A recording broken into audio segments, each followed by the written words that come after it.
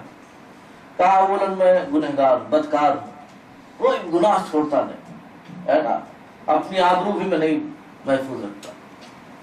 کہا اولاً بدکار ہوں، دوسرا چور ہوں، تیسرا شرابی ہوں، چوتھا جھوٹ بھی بولتا ہوں، جھوٹ بولتا ہوں، بہت جھوٹا ہوں۔ اب آپ بتائیے یہ 4 ہے اسٹیٹس، ان میں سے کوئی ایک ہی چھوڑوں گا، وہ بھی آپ کے کہنے سے، باقی 3 کا اب آپ بولیے کہ کیا چھوڑنا۔ آپ صلی اللہ علیہ وسلم تھوڑی دیر خاموش ہے، پھر آپ نے کہا کہ ایک کام کرو، جاؤ سب کرو لیکن ایک کام نہ کرو۔ تو کہا کیا نہ کرو؟ کہا جھوٹ نہیں بولنا، جاؤ۔ وہ تو خوش تھا کہ مجھے 3 کرنا ہے، صرف جھوٹ نہیں بولنا ہے۔ آپ صلی اللہ علیہ وسلم نے مار دی ایسی چیز پہ مہر کہ جو ام الخبائث ہے، تمام برائیوں کی جڑ ہے، آج معاشرہ اسی دلدل میں پھنسا جا رہا ہے، اسی لت میں ڈوبا جا رہا ہے، کسی کو اپنے قول و قرار کا کوئی پاس و لحاظ نہیں ہے۔ ایسا نہیں ہے کہ اس میں کوئی کیٹیگری ہے، ایسا نہیں ہے کہ اس میں کوئی مسئلہ ہے، اسلام کے سارے احکامات سب پر یکساں طور پر لاگو ہیں۔ بس یہ ہے کہ ساری فضیلتیں جو اہل فضیلت ہے، جیسے کیسے مسجد میں گناہ کیا جائے گناہ کی عزت بڑھ جاتی، گناہ کوئی بھی کیا جائے، ارے سرے راہ کیا جائے وہ گناہ الگ، گناہ وہی ہے، لیکن مسجد میں کیا جائے ذرا مسجد کی وجہ سے اس گناہ کی اہمیت بڑھ جاتی۔ وہی گناہ سے آپ مسجد حرام میں کیجئے تو گناہ کی وجہ سے نہیں اس کی عظمت بڑھتی ہے، جگہ کی وجہ سے عظمت بڑھ جاتی ہے۔ بس ایسے ہی معاملہ آپ سمجھیے کہ جو چیز غلط ہے وہ غلط ہے، میرے لیے غلط، آپ کے لیے غلط، سب کے لیے، مرد کے لیے غلط، عورت کے لیے، سب کے لیے ایسا غلط۔ روایتوں میں آتا ہے کہ وہ شخص رات کو گیا، زنا کا ارادہ ہوا، کہا چلو کر لیتے، مگر پھر خیال ہوا کہ صبح کو رسول اللہ صلی اللہ علیہ وسلم نے اگر پوچھ لیا کہ رے فلاں صاحب بتاؤ کیا حال ہے، رات میں کیا کیا کیا، تو کہا میں نے تو وعدہ کیا ہے کہ جھوٹ تو بولوں گا نہیں، تو اب اگر گناہ میں نے کر لیا تو جھوٹ کیسے بولوں، اب اگر جھوٹ بولوں نا تو اگر میں نے اقرار کر لیا کہ میں نے زناکاری کی ہے تو آپ صلی اللہ علیہ وسلم پتھروں سے سنگسار کا حکم دیتے ہیں کہ میں بچوں گا نہیں۔ کہا چاہ جانے دو، نہیں کرتا۔ بعد میں تھوڑا سا شراب کا نشے کی لت جاگی، سوچا پی لوں، پھر پوچھا اگر صبح کو رسول اللہ صلی اللہ علیہ وسلم نے کہ بتاؤ کیا حال ہے، تو اگر میں نے کہہ دیا کہ اللہ کے رسول صلی اللہ علیہ وسلم میں نے شراب پی ہے تو یقیناً آپ کوڑا بنا لگائے چھوڑیں گے نہیں، اور اگر میں نے پینے کے باوجود کہہ دیا نہیں میں نے پی نہیں تو میں جھوٹ بولوں گا، اس لیے میں جھوٹ تو بول نہیں سکتا کیونکہ وعدہ کر کے آیا ہوں جی، اس لیے میں جھوٹ بول نہیں سکتا۔ انہوں نے شراب چھوڑ دی، چوری کا ارادہ ہوا، کہا کر لے، رات کی تاریکی میں کون دیکھتا، لیکن انسان یہی بھول جاتا ہے، کون دیکھتا ہے۔ ارے ہم نہیں دیکھتے تو کیا ہوا؟ ارے میرے بھائیوں، آج میں تو کہتا ہوں ہم ایسے زمانے کے اندر بیٹھے ہوئے ہیں کہ آپ کی بلڈنگوں میں لگے ہیں سی سی کیمرے، گیٹ پہ لکھا ہوا ہے آپ سی سی کیمرے کے انڈر میں ہیں، سی سی کیمرے کے انڈر میں ہے۔ مانا کیا ہوا؟ گیٹ پر داخل ہوتے ہوئے ہی آپ الرٹ ہو جائیے کہ آپ کو کوئی دیکھ رہا ہے۔ اس کے بعد بھی نہیں سمجھ میں آتا، اہل ایمان کو نہیں سمجھ میں آتا کہ ہم دنیا میں آ گئے ہیں، کوئی دیکھ رہا ہے، کوئی دیکھ رہا ہے۔ انہوں نے کہا میں کیسے چوری کروں؟ صبح کو نبی کریم صلی اللہ علیہ وسلم نے پوچھ لیا کہ بتاؤ تمہارا رات میں کیا حال رہا؟ میں نے چوری کی ہے، کہوں گا میں نے چوری کی ہے، چوری کی جیسے بات کروں گا فوراً ہاتھ کاٹ دیا جائے گا، اور اگر میں انکار کر دوں کہ اللہ کے رسول میں نے کچھ نہیں کیا تو جھوٹ بولوں گا۔ کیا کروں؟ جھوٹ تو بول نہیں سکتا جو وعدہ کیا۔ انہوں نے چوری بھی چھوڑ دی، گئے دوسری رات، صبح ہوئی اللہ کے رسول صلی اللہ علیہ وسلم کے حضور گئے، کہا اللہ کے رسول صلی اللہ علیہ وسلم آپ نے ایسا نسخہ بتا دیا، وہ نسخہ کیمیا آپ نے دے دیا جس نے میری زندگی کی کایا پلٹ کر دی۔ آپ میں توبہ کرتا ہوں آج کے بعد سے، نہ میں جھوٹ بولتا ہوں اور نہ کوئی گناہ کرتا ہوں۔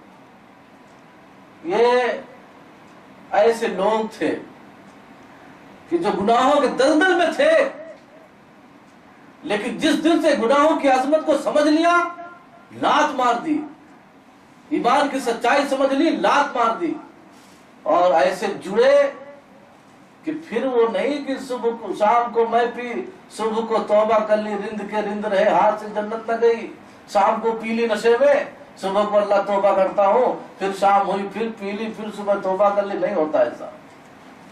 یہ وہ لوگ ہیں جن کے بارے میں ایک بار توبہ ہوئی تو رب کریم نے بشارت دے دی کہ جاؤ تم لوگوں کے ہم نے سب خطائیں معاف کر دی۔ میرے بھائیوں، آج ضرورت اسی بات کی ہے کہ معاشرے کو سنبھالا جائے، معاشرے میں رہنے والا ہر شخص اس کا ذمہ دار ہے۔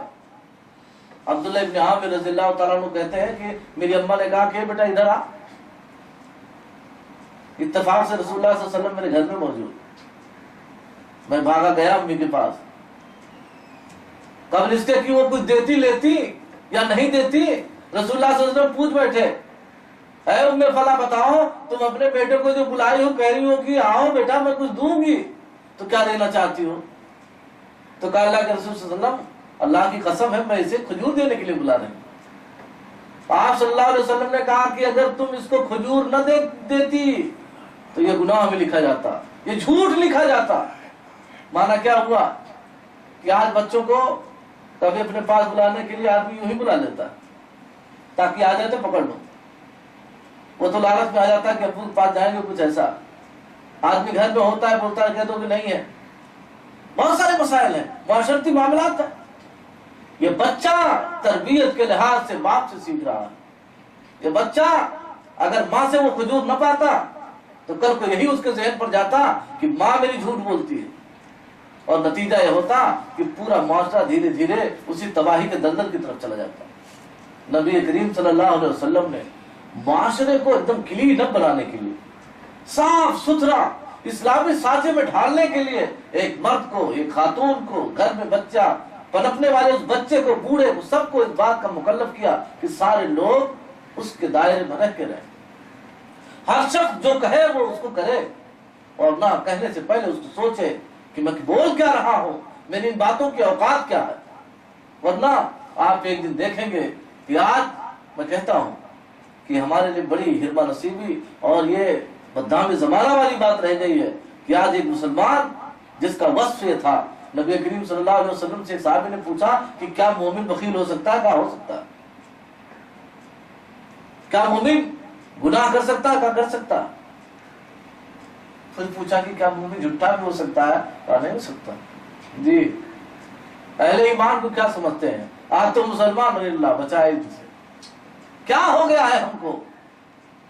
کیا ہم اسی نبی کے امتی کہلانے کا حق رکھتے ہیں؟ نہیں ہے ایسا مسئلہ۔ اس لیے ضرورت اس بات کی ہے کہ ہم اپنے آپ کو ذرا کھنگالیں۔ بہت ساری باتیں ہیں اس حوالے سے، موقع رہا تو انشاءاللہ پھر اسی پر کبھی تفصیل ہوگی کہ نبی کریم صلی اللہ علیہ وسلم نے اس سچ کو کیا کہا ہے۔ ہے نا عبداللہ ابن مسعود کی روایت کی ان الصدق یہدی الی البر وان البر یہدی الی الجنہ، کہ سچائی ہی اصل جنت کی طرف لے جانے والی. مگر آج معاملہ یہ ہے ہم مسلمانوں نے اس چیز کو چھوڑ دیا، غیروں نے کر لیا. نتیجہ یہ ہے کہ دنیا آج کہتی ہے فلاں ہاں ٹھیک ہے اس سے بزنس کر لو. کیوں؟ وہ دھوکہ نہیں دے گا. مسلمان ہاں نہیں اس کے قریب نہیں جانا. کیا ہو گیا ہے ہم کو آج؟ ہماری زبانوں کو کیا ہو گیا ہے؟ ہمارے کردار کو کیا ہو گیا ہے؟ وہ کردار کے ایسے متوالے تھے کہ پھٹی ہوئی گدڑی میں رہتے تھے تو روم ایران کانپتا تھا. آج تمہارے شاہی لباسوں میں کچھ بھی دم نہیں رہ گیا. کیا اوقات رہ گئی ہے؟ وہ 70 پیوند لگے ہوئے کپڑوں میں لیٹا ہے 22 لاکھ مربع میل کا مالک، جس کے بارے میں کوئی بتا نہیں سکتا کہ یہ پڑے ہیں. جی روم کا آدمی آتا ہے پوچھتا ہے عمر کون ہے بتا دو. کچھ نہیں، اونٹ کی رسری ہے، سر کے نیچے کنکری پر رکھ کے لیٹے ہوئے ہیں. کہا یار یہی ہے. کہا کیا مذاق کرتے ہو تم؟ یہ ہو سکتا ہے 22 لاکھ مربع میل کا مالک؟ کہا یہی ہے عمر، یہی ہے. کہا کہ ہمارے یہاں تو ایسا نہیں ہوتا.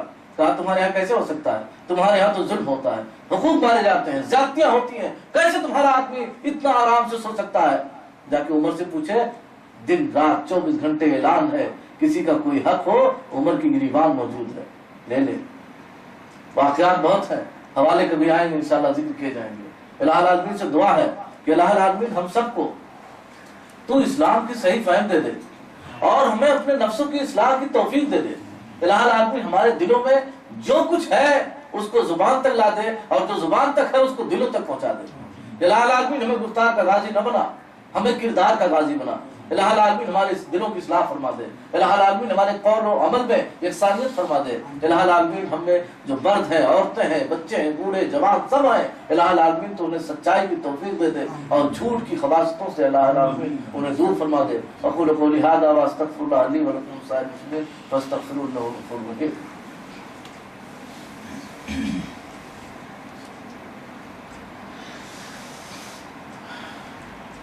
إن الحمد لله نحمده ونستعينه ونستغفره ونؤمن به ونتوكل عليه ونعوذ بالله من شرور أنفسنا ومن سيئات أعمالنا. من يهده الله فلا مضل له ومن يضلل فلا هادي له.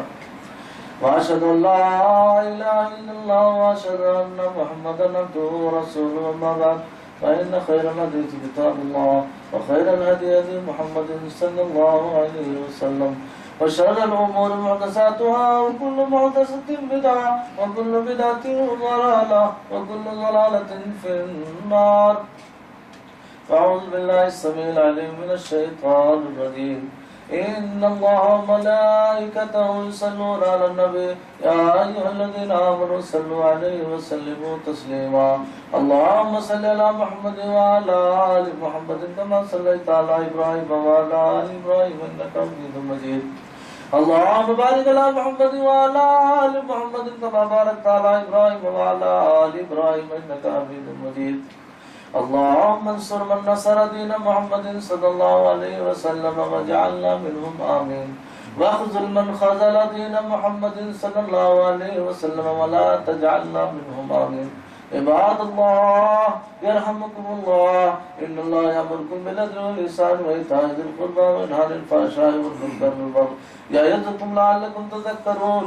اذكروا الله يذكركم وادعوه يستجب لكم. ولذكر الله تعالى أعلى وأجل وأتم وأكبر والله يعلم ما تصنعون.